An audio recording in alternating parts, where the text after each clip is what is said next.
Bonjour à tous, aujourd'hui on va voir une vidéo pour voir qu'on...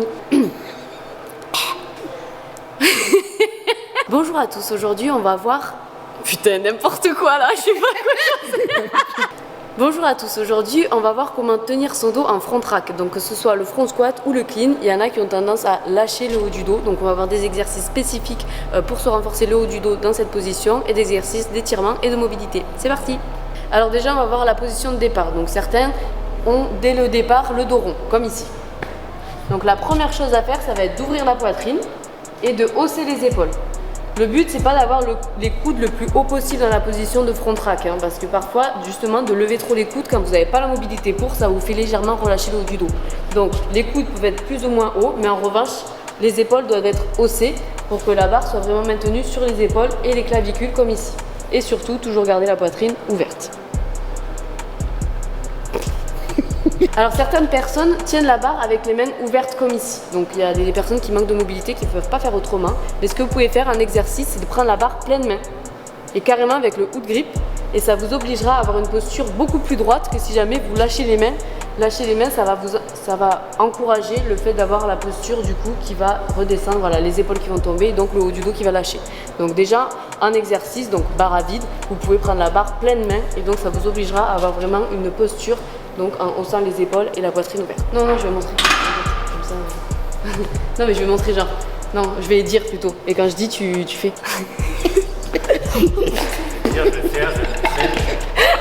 Alors, un exercice que vous pouvez faire, c'est à la place de faire du front squat, ça s'appelle du zombie squat. Donc, Lucas va vous montrer. En fait, vous prenez la barre, vous la posez sur les épaules et les clavicules et vous tendez les bras. Donc, ça vous oblige en fait à vraiment poser la barre sur les épaules et à hausser les épaules, voilà, en ouvrant la poitrine.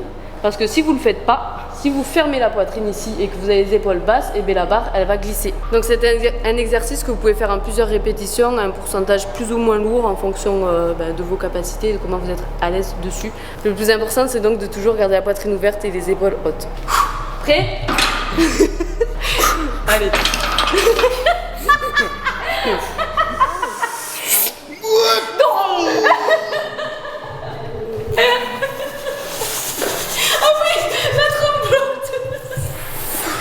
Prochain exercice, ça va être du dérack lourd. Donc vous allez tout simplement déraquer la barre à un pourcentage très élevé, donc au-dessus de votre max le plus souvent. Donc vas-y Lucas. Donc le plus important, non, ce n'est pas son max, c'est une démonstration, donc nous avons mis plus léger. Donc le plus important, bien sûr, ça va être de déraquer la barre dans la bonne posture et de garder cette posture. Donc là, tout dépend encore une fois de vos capacités, mais vous pouvez la garder entre 5 et 20 secondes. Mais n'allez pas non plus dans les limites pour pas tomber dans les pommes, ça peut arriver. Donc quand vous sentez les étoiles venir, vous raquez la barre. Donc du coup le dérack lourd, ça va permettre une sorte de gainage et de tout le corps et surtout du haut du dos qui va devoir donc maintenir cette position à très lourd et ça va le renforcer après pour tout ce qui est répétition, clean, etc. C'est bon? Ouais.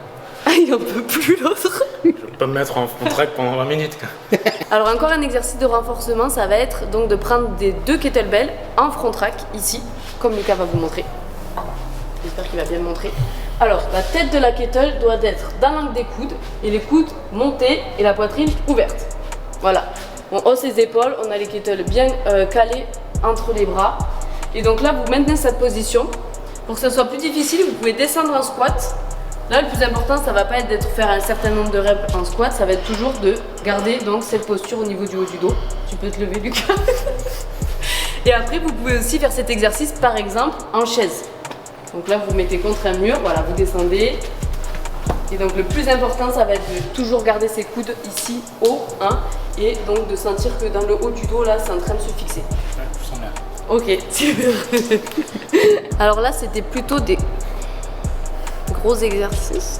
Donc là, c'était plutôt des gros exercices en mettant de la charge polyarticulaire. Là, ce qu'on va voir, c'est des exercices complémentaires, ce qu'on appelle des exercices accessoires. Donc ça va être des séries de 3 à 5 avec beaucoup de répétitions, donc de 10 à 15. On va voir le premier, donc assez connu, ça va être l'oiseau. Donc buste penché et bras tendus. C'est parti. Donc là, vous allez venir rétracter les omoplates à cet endroit-là. Donc ça veut dire les rapprocher vraiment en essayant d'abaisser les épaules. Voilà, pour pas que ce soit les trapèzes qui engorgent. Donc cet exercice, vous pouvez aussi le faire la tête contre le mur. Lucas va vous montrer ça, ça va être très bien.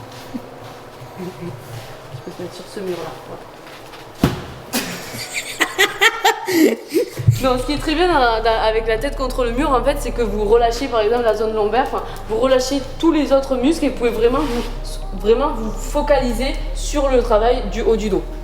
Et en plus de ça, vu que le corps est plus ou moins fixé comme ça, vu qu'il y a 3 appuis maintenant, vous n'allez pas faire des petites vagues ou quoi pour vous aider, il n'y aura pas de mouvement parasite.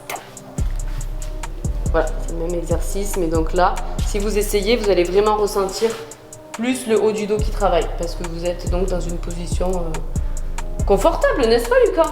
Pas du tout. Et donc un dernier pour un variante de l'oiseau, c'est assis. Voilà, vous vous mettez complètement assis, donc le buste carrément sur les cuisses, vous êtes complètement relâché, voilà, et là vous allez venir donc faire le même travail au niveau du haut du dos. Peut-être que c'est plus agréable ici Lucas. Ouais. Parce qu'en fait là du coup vous avez vraiment tout le corps qui est relâché et donc vous pouvez vous focaliser encore une fois sur le travail du haut du dos. Les lombaires ne prennent pas en congestion en étant dans la position du buste penché. Et voilà, on passe au suivant. Alors je vais vous montrer encore un petit exercice sympa, donc ça va être plutôt du gainage haut du dos si on peut appeler ça comme ça. Vous vous allongez donc au sol, vous allez croiser les mains ici derrière la nuque, voilà, vous mettez les coudes vers le haut et là vous allez soulever la poitrine et vous restez 10 secondes dans cette position. 10 secondes et ensuite vous redescendez et vous attendez 10 secondes en bas. Et ça vous pouvez le faire pendant 10 minutes. Alors c'est assez long comme exercice, Lucas tu peux le faire en attendant si tu veux. Mais donc c'est pour habituer le haut du dos et donc ces muscles à travailler en endurance parce que c'est aussi ça, comme ça qu'il faut les travailler pour après maintenir donc les positions de front rack. Après vous avez plein d'autres exercices bien sûr pour travailler le haut du dos comme par exemple le tirage horizontal, mais il y a des spécificités, non pas des spécificités, il y a des...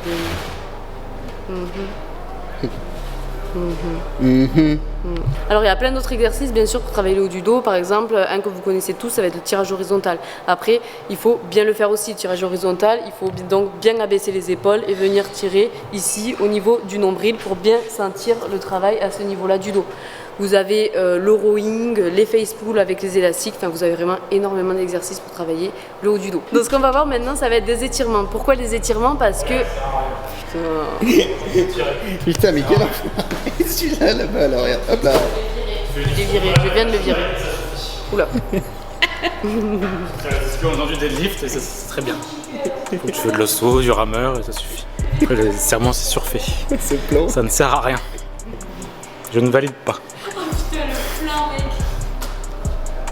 Ce qu'on va voir maintenant, ça va être quelques étirements des rotateurs internes des épaules. Donc pourquoi? Parce que ce sont les muscles qui viennent fermer la cage thoracique. Et nous, si ces muscles-là sont tendus, donc vous allez avoir du mal à ouvrir la cage. Donc on va commencer par le grand pec, qui est un des muscles donc rotateurs internes de l'épaule. Vous pouvez étirer comme ceci, donc mettre la main un peu plus haute que l'épaule ici et venir avec donc le buste vous tourner.